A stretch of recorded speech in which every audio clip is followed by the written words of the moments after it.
Is this on? Is this working? The levels is good. The levels is good. Probably not. I'm in the red. I'm in the yellow. I'm in the green. Okay. I think this is good. I don't fucking know, man. This is like my 80th time doing this shit. Ugh. Why do I keep pushing the wrong fucking button? Dios mío. What the fuck? Alright. Let's start over. God, what the fuck?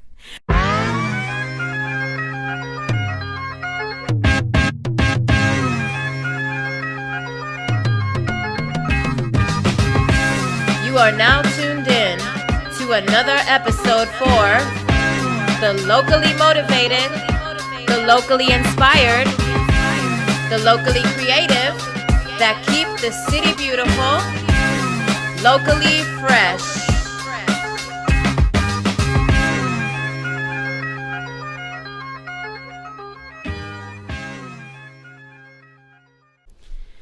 Alright guys, it is I, Gimp.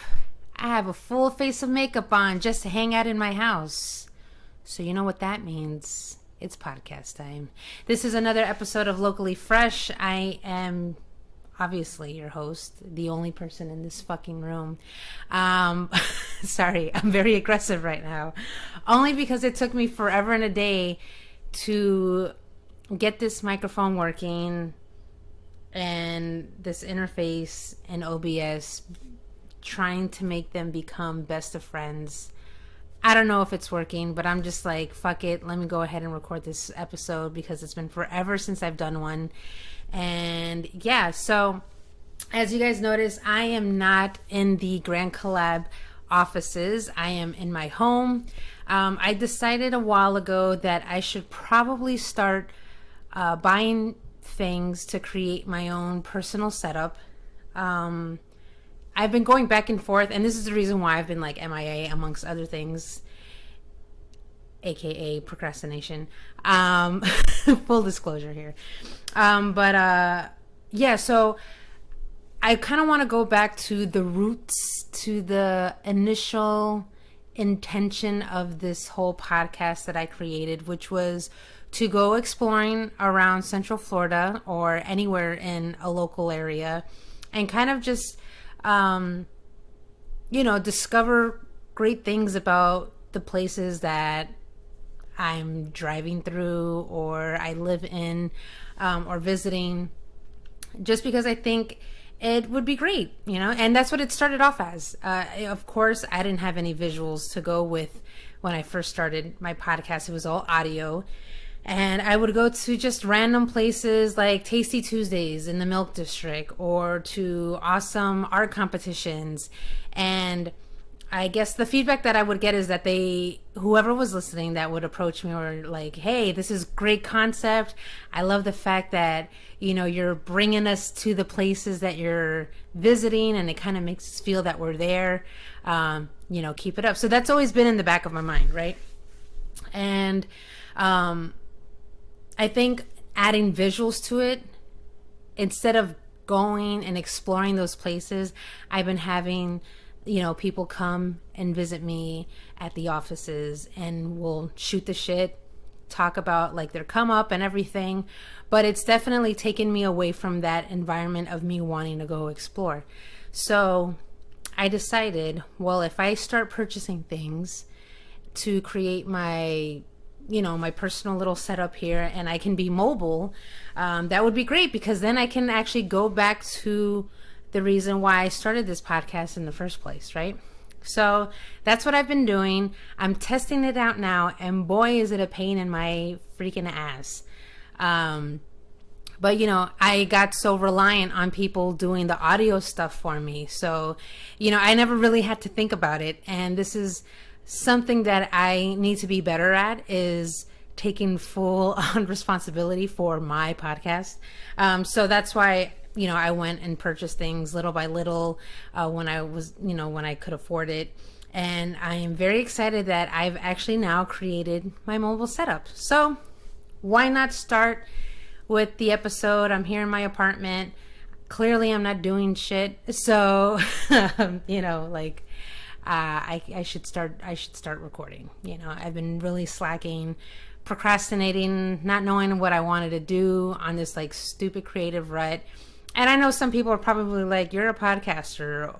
Podcasters don't have creative ruts.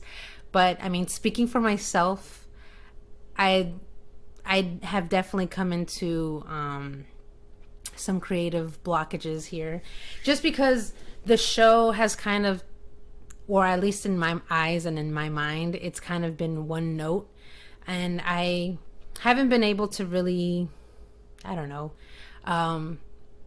bring some different points of views, and just, I don't know, I haven't really, it hasn't been diverse enough, I guess you can say. I don't know if even that's the right word to use. But, you know, I think now that I have this little mobile setup, I think it's going to work better in my favor. I think I will be able to bring better content to you guys, whether you're listening or watching. But yeah, you know, that was one of the things that when I was only audio, it was like, oh man, I just wish we could see what was going on. And that's where I brought in the visuals. And I didn't really, and it's a weird thing because I didn't start using the visuals until like a little bit before the pandemic, which was a really weird, I mean, not that I knew that the fucking, world was going to shut down and then I wouldn't be able to do anything, but I guess it was a weird time to start doing visuals because it's like I'm fucking stuck. So I can't do anywhere. I can't do anything. I can't go anywhere. But it did get me used to being in front of a camera, a lot of moving parts and stuff like that. So I guess, it was a good time to start adding visuals in. I don't know. But now the world is opening up again, and that's great. So now I'll be able to go ahead and visit these places that I like so much, that I'm huge fans of, and talk to the owners and see what was their inspiration, or, see other musical acts or other events going on locally, and then just kind of set up. So, I mean, granted, it's a small setup. So just how for my followers that have been like listening to the show and watching the show from the very, very, very beginning, you guys kind of heard the evolution of the show. It was originally recorded off of my phone, and then I would just kind of like piece it together and just post it up. And then eventually I found an app on my phone where I would kind of like fix the audio and, really dissect, I guess. And then I was able to get someone who was really familiar with engineering and fixing the audio where it sounds super clear. And then I introduced the visuals where it was like really horribly lit, webcam that we were using. And then now it got to a point where I'm using a green screen, and it's really, really cool. So now I'm kind of like starting all over again, and whatever, it's all about this whole metamorphosis, right? Where you just kind of like start from brand new and see all the stages of growth that you go through. So I'm excited that I'm able to go be mobile again and explore the towns that I like, visiting and hanging out in. So it's going to be a good time. I'm sure it is. But speaking of exploring, in the recent months, I've been very, very fond of a particular place called the Commission Beer Chamber. If you guys haven't visited the Commission Beer Chamber, or also known as the Commission, please do yourselves the favor and go ahead and visit. It's an awesome bar. It actually opened up in the middle of the pandemic, and boy, has Benny is the owner, like you guys, knew who Benny was. Benny is the owner of the Commission, and he's done an amazing job of bringing community together and also random walks of life together. So the Commission Beer Chamber, shout out to my friend Chris Soto. He's the one who actually put me on way before the bar actually opened. He told me, hey, Lisette, he reached out to me because he knew I was doing the podcast. And he was like, listen, heads up, you have to hit up my boy Benny. And interview him, for your show, because he's an awesome guy, one, and two, he's about to open one of the best bars in Orlando. Now, at first I was like, all right, cool. I'm always down to explore, but, I didn't know about the whole best bar in town. But completely being truthful and honest here, it is one of the best bars. It's nothing like fancy. It's just the vibe that's always there. Benny is always around, working. He's not one of those owners that are just fucking hanging out in the back and whatever. No, he's behind the bar, serving drinks, hanging out with the patrons of the bar, really building relationships and a solid foundation at the commission. The bartending staff is amazing, super nice. And it's just crazy after one night there, and within maybe, I don't know, at the end of the night, I don't know. So I'll say this, the bartenders just remembered my name, and I went there on one Wednesday, and then 2 weeks later, I go back, and the bartender's like, "Hey, Lisette, how are you?" And to me, I'm big on customer service, and that could just be the retail in me. So I'm really big on that. And the fact that it had been 2 weeks since the last time that I was there, and the bartender remembered my name, I was just in shock, because I'm like, damn, that's really dope that that bartender remembered me and just solidified that the spot was really cool. It's a hip hop bar. It's has artwork everywhere. It has retro video games.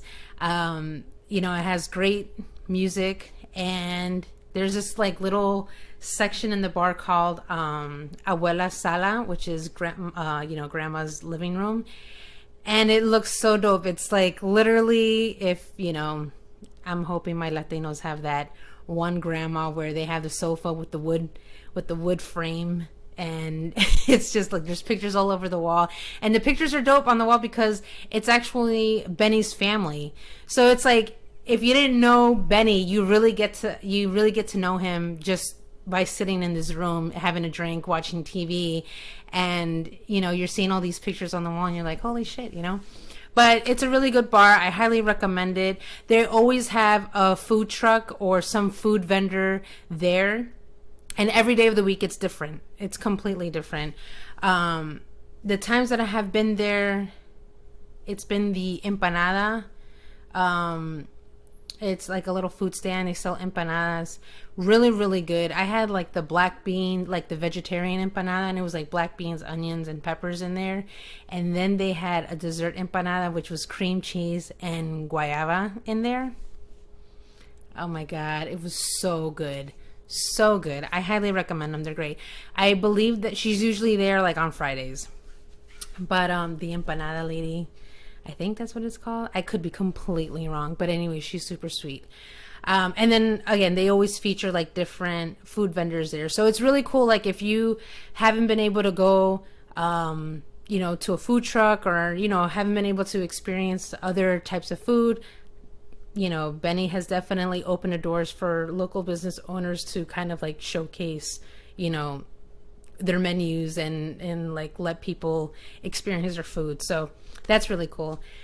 And another dope thing is that he's definitely welcomed the local hip hop scene with open arms. And I say we because I was hosting that night, but the Grand Collab and Ozone Effect got together and decided to put on a show.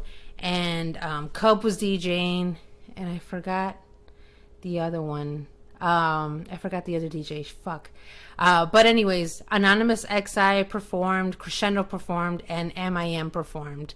And it was a great night. It was a packed house. So many people showed up. It was kind of the first show since the pandemic.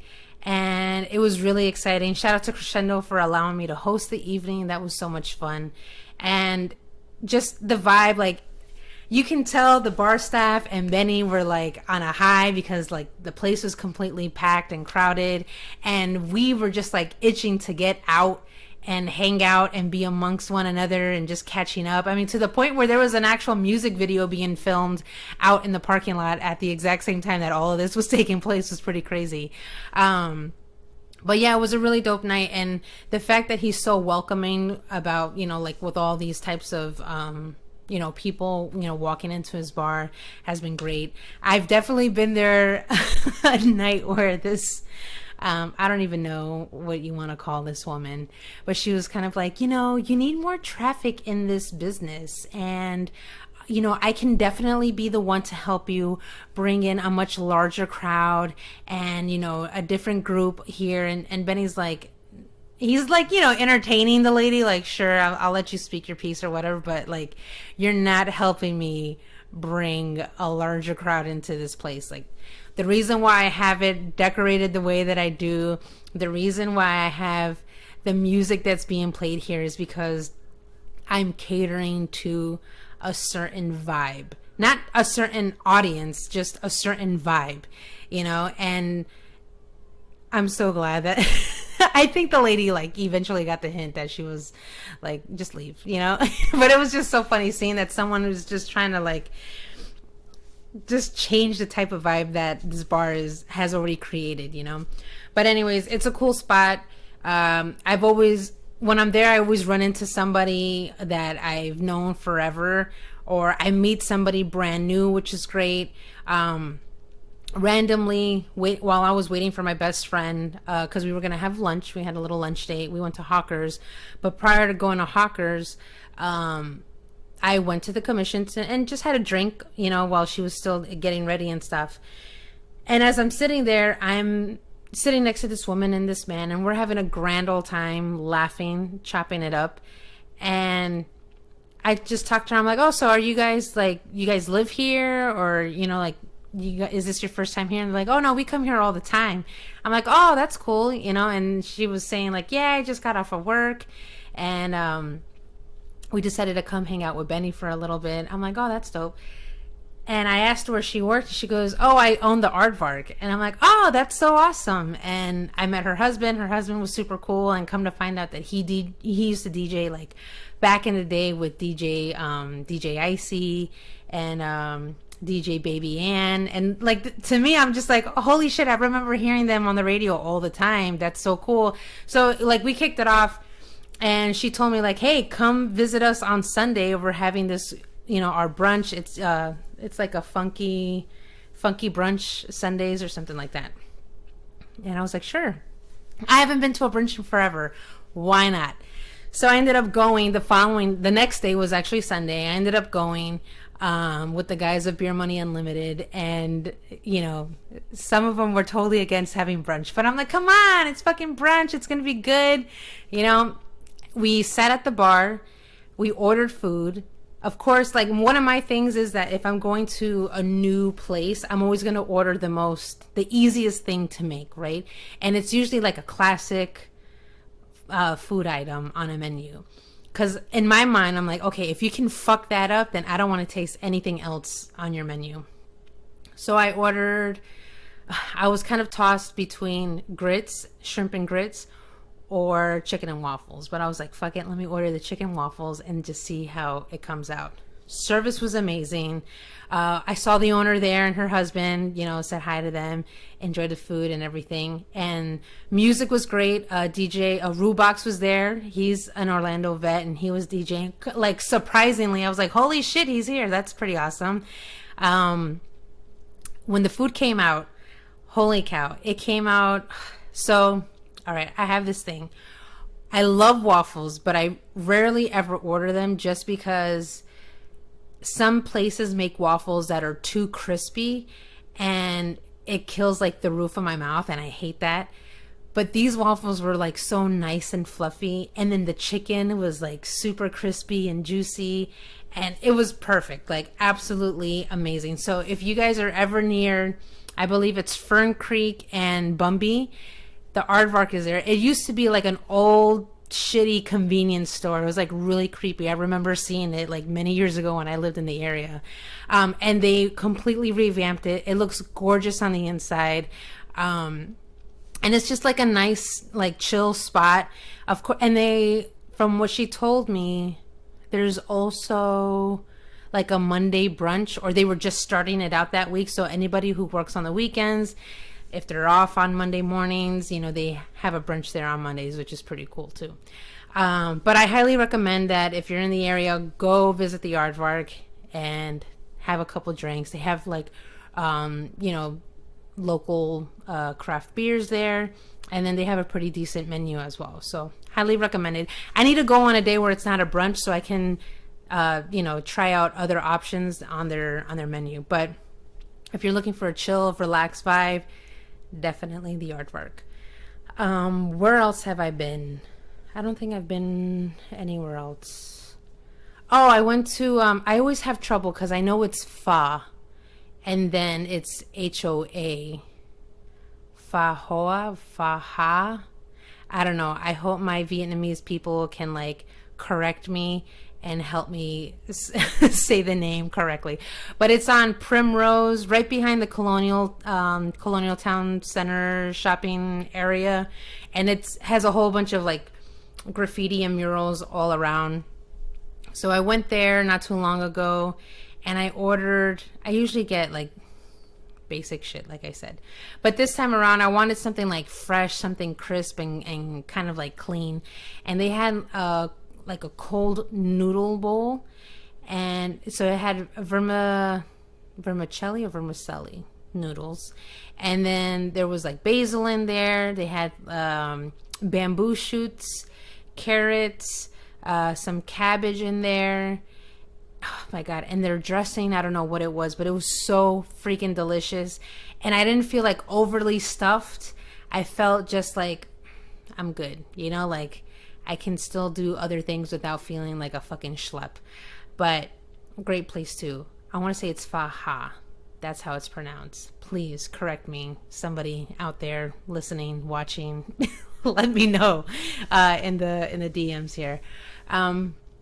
But yeah, now that things are kind of opening up little by little, I'm kind of going out and exploring and seeing things and having a grand old time. Not too long ago, I took part in Record Store Day. So I'm not quite sure the history of Record Store Day. I probably should have done that before recording this episode. But to me, in my eyes, and how I interpret it for like in my retail way of thinking, is it's kind of like the Black Friday but for record stores, where they receive these exclusive box sets or limited edition items, and people start from the early morning making lines outside of the local record stores, and you know, to purchase these items. And then also throughout the day, depending on the record store, and usually I feel like all record stores participate in this, they'll have a set list of DJs that are going to come to that location and go ahead and spin a set. So it's really cool, like, you know, supporting your local businesses, supporting your local record stores, because, you know, before streaming, you know, all these digital platforms, we've had record stores, you know, and kind of like FYE and Virgin Record Stores, they kind of like took over and then kind of pushed the local record shops off to the side. But, you know, building these strong relationships with these record store owners, and especially if you're a DJ, you always kind of want to go searching and hunting for really special pieces to add to your collection, because if you're spinning, or just if you're, you know, a collector of records, and you just like, you know, for example, like listening to them at home,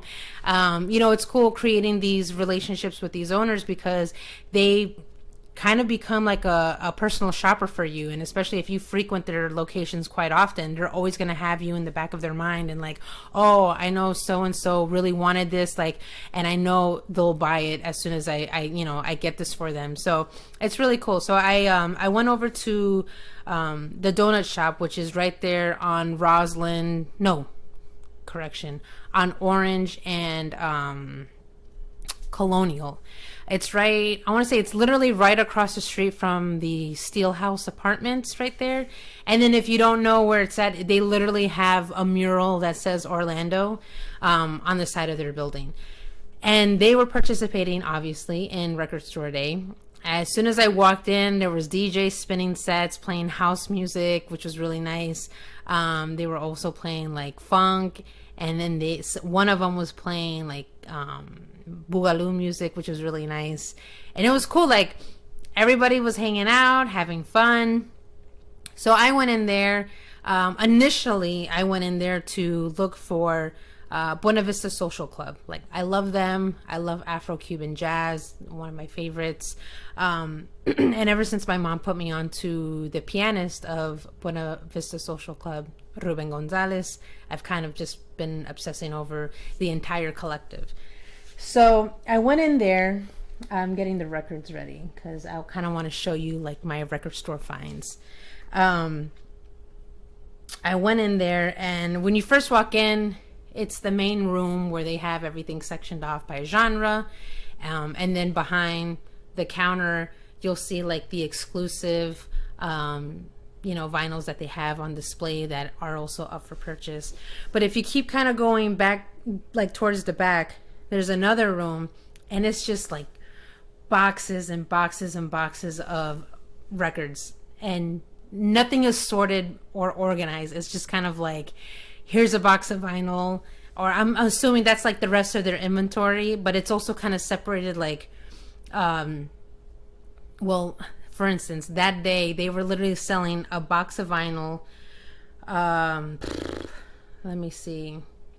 There might have been like maybe like 30 or 40 records in a box, and they were selling a box for $10. Like, if I had extra hands and space in my car, I would have easily left with like a gabillion boxes, because I know people that would love to like dig in those and see what they could use for sampling, to make beats and stuff. But when you walked in towards the back, you literally just have to dig through each single box and see, what you want. And they were having a deal for like 3 for 10 or 3 for $15. I can't really remember. So I started there first, and I was like, all right, let me see what what they have. And while I was back there, I found, maybe it was 3 for 15, maybe. When I was there, I found some stuff that kind of took me down like memory lane. And I was like, oh, well, this kind of reminds me of Saturday mornings when my mom wanted us, to clean the house, and she would wake us up super, super early in the morning for no fucking reason, and open all the windows and just blast music super loud. So one of those was Tito Puente, and I got this one. This is kind of like an old one, just because the sleeve is fucking broken. It's ripped. But, I've never heard anything from Tito Puente that disappointed me, so I figured this is going to be a good one. I still haven't listened to this one just yet. Or have I? I can't remember. I actually want to say I did listen to it. No, I'm going to go ahead and say no. I don't think I've listened to it just yet. Because there's some other records that I've purchased a while back that I have just started listening to them. But yeah, and then I got this one. I was actually listening to this one today. Super, super great find, and I'm so happy that I found it. It's called the Bop Sessions. So you have some jazz greats like Sonny Stitt, Max Roach, Percy Heath, John Lewis, Hank Jones, and then you got my boy Dizzy Gillespie here. I love this guy, and just, each one is they're phenomenal musicians, and God, I wish I was just a fly on the wall during their recording sessions. But it was great. Like, I put it on while I was cooking, and it was a great little soundtrack to listen to while I was preparing a meal. And I only got through side A, and then because I didn't get a chance to listen to Loverman, so I'm excited about that. But yeah, this was a great find in the back room. Let me see what else here. And then, whoops, it fell. Then this one, my mom. So, growing up, my dad's taste in music what I remember listening to all the time was Neil Diamond, Fleetwood Mac, Barry White. It was very weird as far as his music selection. Being a man, an immigrant from Colombia, those were the ones that he listened to. Bob Marley. I remember seeing the Cars, the Judds. These were all cassette tapes that I remember seeing, and because I would always organize them by alphabetical order. And those were typically the cassette tapes, and he would have like every album in cassette, so it was just like stacks of them. And then my mom was kind of more of like the Spanish adult contemporary music. They both equally loved salsa and merengue, but my mom, when it was like her music, she would listen to Ana Gabriel, Juan Gabriel, Enrique Iglesias, Gloria Estefan. And then, of course, like, you know, American music, it would be the Mamas and Papas. ABBA is like one of her favorite disco groups. So like kind of music like that. So it was, music was a lot. It was very different in my household, which was pretty dope. We weren't like your typical Colombian family that we would listen to vallenatos all the time or cumbia or anything like that. It was a nice variety. So I'm so thankful for my upbringing when it came to musical tastes. But Jose Feliciano was the one that I also found in the back. This is definitely an old one. This is copywritten 1968. And I mean, the Jose Feliciano that we know now does not have short hair. He has like a long, like 70s shag. And yeah, so this is great. Like if you're going through, or if you've gone through a shitty breakup and you want to cry your eyes out, or, you know, you're just a weirdo like I am that likes listening to really depressing music, Jose Feliciano's your guy. And yeah, I'm really excited. I haven't listened to this one either, so I'm pretty sure there's going to be some good stuff on here. Because I remember he did this one collaboration with Gloria Estefan. Man, that's probably, I don't know, there's something about songwriters and performers that, like, when they perform a song, you really get the sense of like, holy shit, they went through some really tough stuff in order to sing that type of song. But what boggles my mind are those songwriters that have never experienced it, but they just imagine it, that it's happened to them, and it sounds like they were the ones experiencing it firsthand. But yeah, Jose Feliciano is a great songwriter, and I will let you guys know on an upcoming episode how I felt about the album. So going back, I went in there again for Buena Vista Social Club. They didn't have anything from them at all, from any of the artists of like from that collective. But the guy who was there was like, well, are you open to listening to like something from that genre of music? And I'm like, yeah, sure, you know, put me on, let me know what's good. So he gave me this album. It was pretty pricey, but I feel like it's completely worth it, especially now that I opened it and I realized that it's 3 records and not just one. I'm like, all right, I don't mind paying $42 for this. But it's from Soul Jazz Records, and it is Cuba Music and Revolution Culture Clash in Havana, Cuba. So this is like experimental Latin music, and this is from the 1975 to 1985 era. I just got to the first one, and what's really cool is that it kind of gives a history lesson on each of the artists, you know, like where they started, where they're from, and all of that. So that was pretty cool once I opened this and started listening to it. It's really great stuff. Definitely reminiscent of those times of when your parents opened the windows and blasted music to wake your ass up and, you know, start cleaning the damn house. But yeah, this was a good one. I'm glad I got this. He said that only 2 were received at the store. He bought one, and I have the second one. So I'm very excited to brag about that. I'm sure you can stream this somewhere. I'm sure another record store probably has it. or you can, look online and see if you can buy it there. But I'm excited. It sounds great. Great album.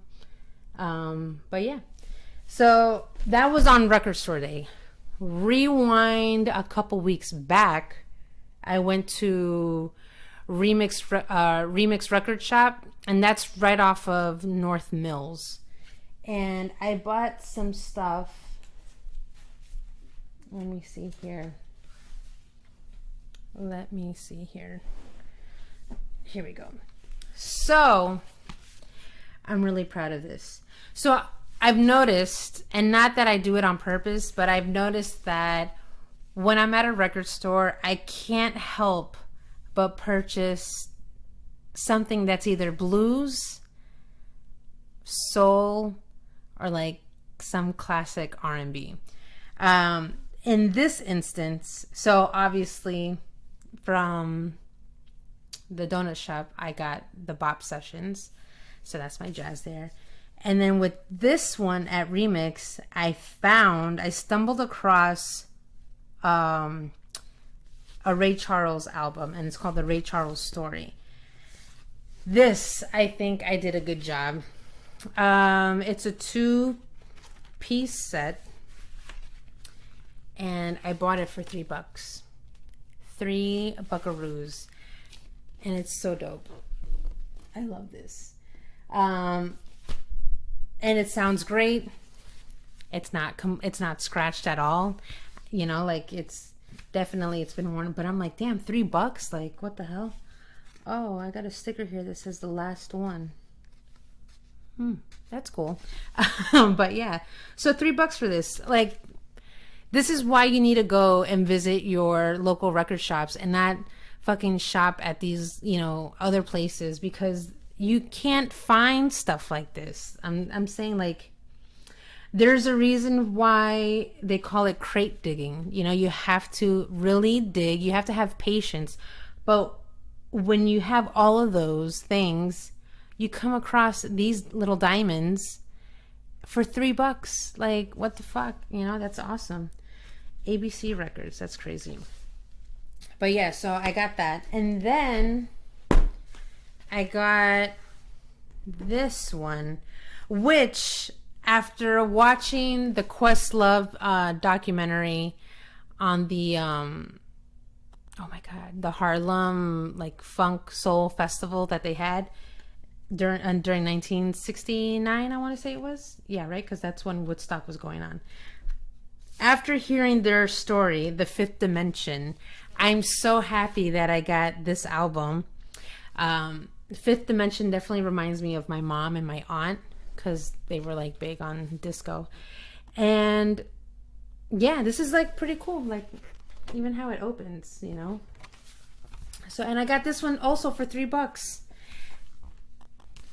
Who knows now, after them talking about it on the it's like it opens, it's like origami, like what the fuck. So, now that they were kind of featured on the documentary here, who knows if their music is going to go up in price, which is what what artists want anyways. They want their music to be actually worth something so they can get some royalties out of it.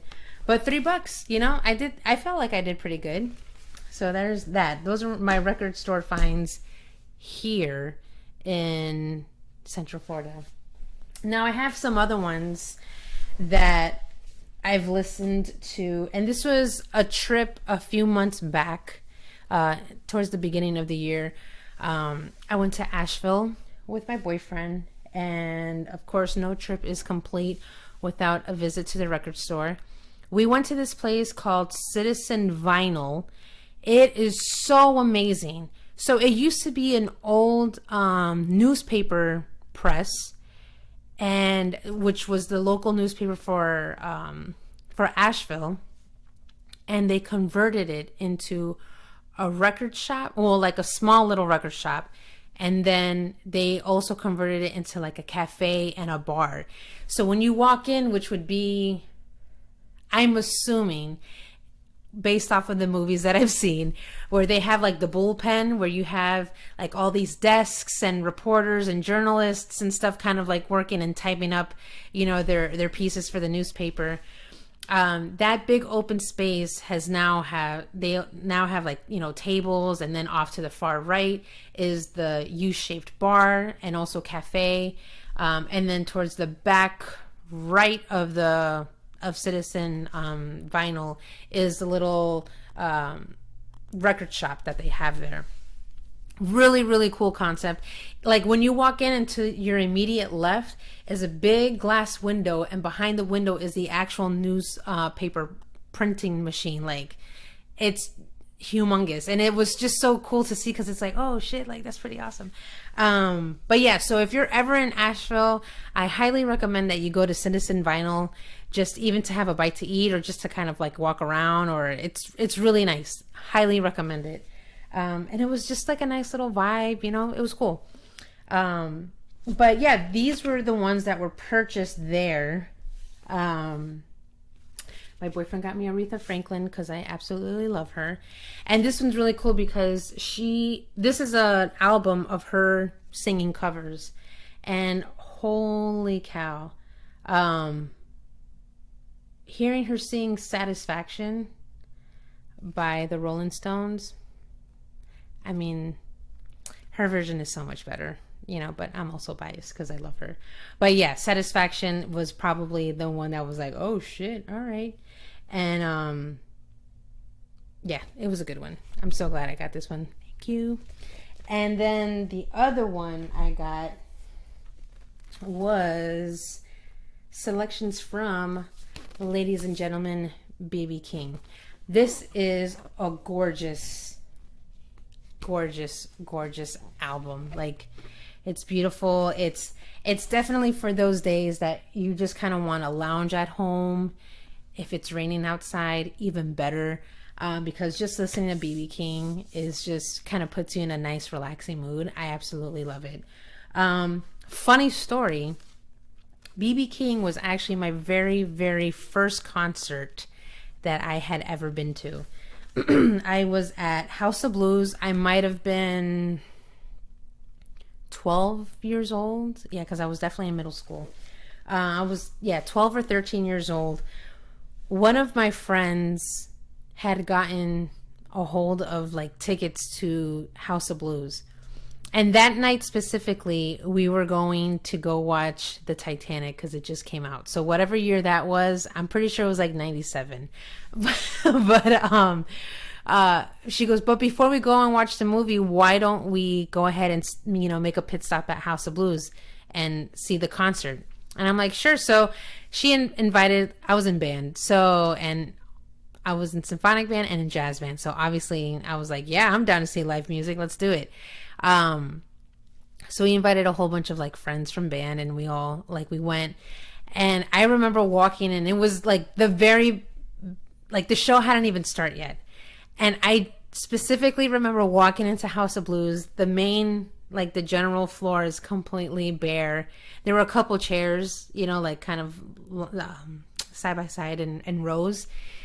And I remember seeing a chair on the stage, and right next to the chair was like this beautiful guitar. And I'm like, oh man, I wonder what that is. You know, I wonder who's going to play that. Like, oh, you know, like the setup looked like a jazz band. So I was like, oh, I'm kind of excited. Like, you know, what's going to happen? And sure enough, this old man in a nice little black blazer and dress pants, you know, comes walking on stage, sits his ass down in the chair, pulls up his guitar onto his lap, and he starts playing like the blues. And I was just in complete awe, like, holy shit. And we stood there. We probably stayed in House of Blues for maybe like a half hour. And I was like, man, fuck the Titanic. I want to stay here, you know, but of course I'm the only one that wanted to stay. So I had to go with the rest of the crew, and we ended up going to the movies in AMC and watch the stupid Titanic movie. But the following day, I looked at the ticket stub, And I told my band teacher, I'm like, hey, Mr. Weaver, I went to a concert last night, and I think you might appreciate, that I went to see this artist or whatever. So I showed him the ticket stub, and his face completely, I mean, he's a white guy, so his face completely went even more white than what it actually is. And he was like, Lisette, do you even know who you just watched, on stage? And I'm like, no, I just know he was, playing the blues, and I just was, like, I loved it. It sounded great. So he goes ahead and he kind of goes immediately to his computer, and he starts playing BB King over the speaker system that he had in the band room. And he was like, you just witnessed one of the greatest musicians ever to walk this earth. And then, like, now every time I watch, something of BB King or, this album that I bought, I'm just like, holy shit, that was my first concert. Like, I saw an amazing artist on stage. And which leads me to this, right? So I was watching music videos the other day, and it was Prince that was playing. I can't remember what fucking song it was. And it was the music video was him on the concert, and I don't know if it was like, shit, I'm not even going to try to sing it because I can't even remember what song it was, but whatever music video Prince had, which is probably a few that were filmed like while he was at concert. And I'm seeing people in the crowd, and they're going like ape shit, they're going crazy, and it just made me realize, like, do these people even know that they're witnessing greatness before their eyes? Because then you see the Bruce Springsteen video, right, where there's a Bruce Springsteen video of him at him performing at a concert, and the crowd is going crazy. Like, do they realize, do these people as music video extras, do they even know what they're a part of? Like, and it's documented now. Like, they're like, oh, I was there. I was at that concert. And I don't know. It's just, who knows, right? They probably just were there like, oh, I'm having a great time. Woo, it's Prince. I love him, But now fast forward all these years, he's passed away. His music is like timeless.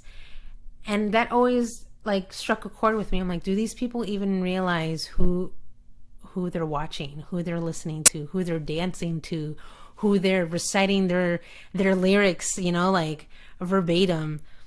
And I don't know. It was just like one of my little like introspective, my little moments of like, oh wow, like life.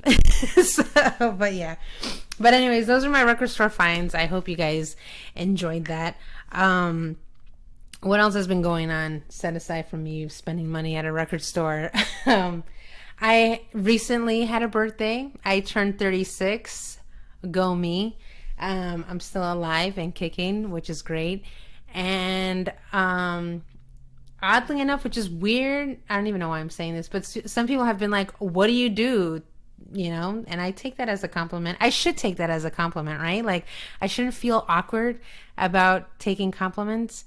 So I always tell them that I laugh about anything and everything. You can't be serious all the time. You have to have a personality.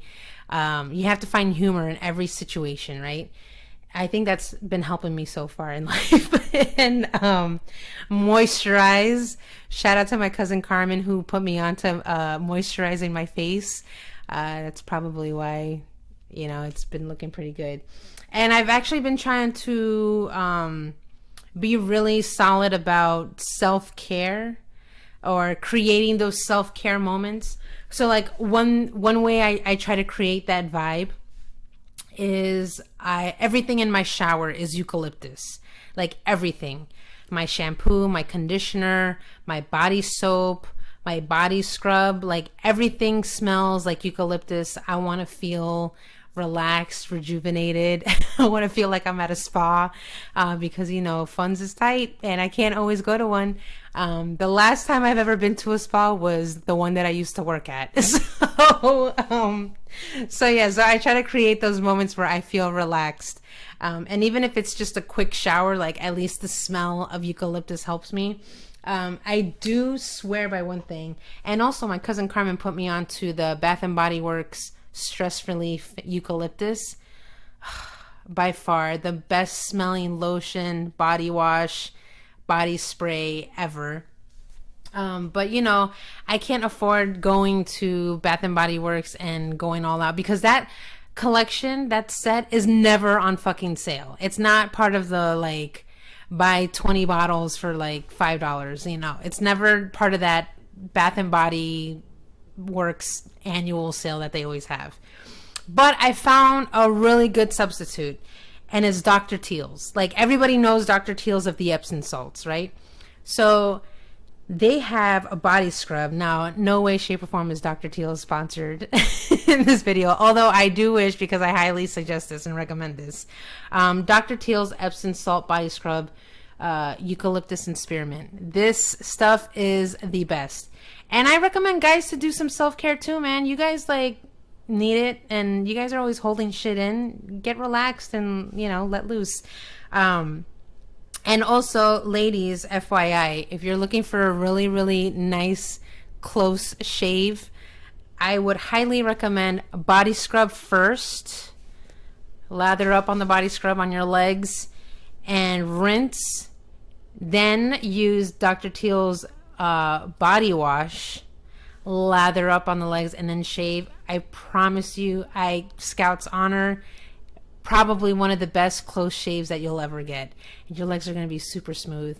I highly recommend it. Or guys, if there's guys out there that shave their legs or whatever, yeah, try it. Recommend it. And also, I walked into Marshall's. You can get that anywhere. You can get that at any store. I walked into Marshall's, and I'm sure you can get this stuff too. They have these little things. Let me see if I can put it up there. It's like a little silicone bristle type thingy. It was a 2-pack. It was this for the face and a big one for the body. Usually I'll use a loofah, but then loofahs lose their shape and they lose their scrub, I guess. I don't know. And I got this, and I feel like this does a great job removing all the makeup that I have on my face, which I'm going to use after filming this episode. And it was a good, nice lather, and then I started thinking, men should probably use this stuff, especially if you shave your face all the damn time, and to help prevent ingrown hairs, exfoliate, guys. You guys need to take care of your skin and moisturize. Because I feel like not that many men moisturize and exfoliate. So I would highly recommend that you do that. And I should probably have Queen Jolene be a part of this segment, because she is an esthetician and she takes care of skin. And this would be totally her bag right now. But yeah, I'd highly recommend this if you're looking for a nice, instead of using something so harsh on your skin, this is little silicone bristles. And it's nice to wash your face and stuff. So yeah, I recommend that. And the one for the body, because it's super good. I want to say I spent maybe $7 on the package and Marshall's. So it was a given. I was like, oh shit, let me try this out. And it's by far one of the best things. And I feel like it's super clean. I just run it under hot water and with soap, and then all the gunk is out. And whereas the loofah, does the loofah fully dry, or is it just kind of sitting in your own filth because you're the one that's using it? And I feel like if I really want to sanitize this, I can just throw this in a pot of boiling hot water and then just kind of remove all whatever bacteria and germs. But yeah, highly recommend those. And then, so my boss was talking to me about how she uses face masks, and I'm like, oh, I've never done a face mask before. So I bought these little face masks. They were maybe $2. So I bought a French pink clay. This one like peels. Like you can peel it off of your skin. And then this one is it's a gel mask, and then you just scrub it off. It's charcoal and black sugar. So the first one that I used was the pink clay one. Now, let me give you a heads up here, guys. If you're going to use a peel off mask, men or women, just make sure that you are mindful in the direction that you're peeling it off of your face. And also, if you have any traces of any hair on your face. Now, I haven't met anyone who's like completely hairless on their face. You have some type of hair on your face. This shit's gonna hurt. So if you're a masochist and you love inflicting pain on yourself, then by all means try the peel off mask. Yeah, this made me feel like I needed to wax my face because I'm like, ow, ow, ow, the whole entire time. So I would say well, there you go. I fucked up there. It's pore clearing. So I don't have bad pores. I can honestly say that. And they're not like super huge. So I probably shouldn't have purchased this in the first place. Now, however, I did use the exfoliating gel mask. And that was great because I definitely felt like it's polished my skin. And it didn't hurt. So that was great. And yeah, so those are like my little self-care tips that I've been trying to incorporate into my life. Now, mind you, don't do the masks all the time because, you know, it's abrasive on your skin and you just kind of want to do that like every once in a while. So $2 and you get 3 to 4 uses in one little package. So that's kind of cool. But yeah, so, you know, those are my little self-care tips for you ladies and gents out there that want to incorporate some type of relaxation into your lives. You know, we go through shit every single day. We have stressful situations that randomly pop up in our lives. So if one little thing that we can bring into our homes is a face mask or a body scrub or, you know, like a shampoo that smells like eucalyptus, then why not, you know? But yeah, guys, so I just wanted to kind of like touch base with everybody that I'm still alive. I'm still around. I'm still going to be doing this podcast. This is more of like a reintroduction. I'm probably not going to do one-on-one episodes all the time, like myself. And I'll still have like guests on here, but I'll probably do like I don't know. You guys let me know if you like what I was talking about, and then maybe I'll continue it or maybe I won't. Now, who knows? And you know, I'll just talk about random shit. But yeah, I hope you guys enjoyed the show. It was due for a very, very long time. I'm sorry I procrastinated. But thanks to everyone that has been a fan of the show, that's always been like reaching out and just kind of wondering like, hey, what's going on? Are you okay? So that was kind of cool. Thank you guys for doing that. And yeah, you know, this is just the beginning of me becoming mobile. Always love and big thank you to the Grand Collab because they're the ones that also kind of help me give me the ideas of like what items I need to start purchasing to, you know, create my mobile setup. So I'm very excited for the next episode to come and see where I will be recording out of. And I'm pretty sure it'll be a good time. I'm very excited. And yeah, like honestly, what I've been having trouble with the past season of Locally Fresh is getting local businesses onto the show. Like I'm not quite sure why it's been so difficult for that to happen, but it doesn't cost you guys anything. Like I know local businesses, one of their hardest things to do is to finance advertising and marketing. So if I can help you guys with my platform and you talk about your business, like that is literally the idea behind Locally Fresh. I want to help local businesses, local organizations. What's your cause? What's it all about? Why should we be a part of this? Or why should we donate? Or why should we attend to these local events? What are you supporting? Like that's what I want Locally Fresh to really, really be about. So please, if you know of anyone, or if you are that individual that would like to be on the show, I have a mobile setup now, so I can actually go to your place and set up, and we can sit and talk about everything that, you know, you want us, the public, to know about your organization, your event, your business. So please hit a girl up. Let me know. Follow me at Locally Fresh 407. That's the podcast page. Or you can follow me on Gimperella. That's Gimperella.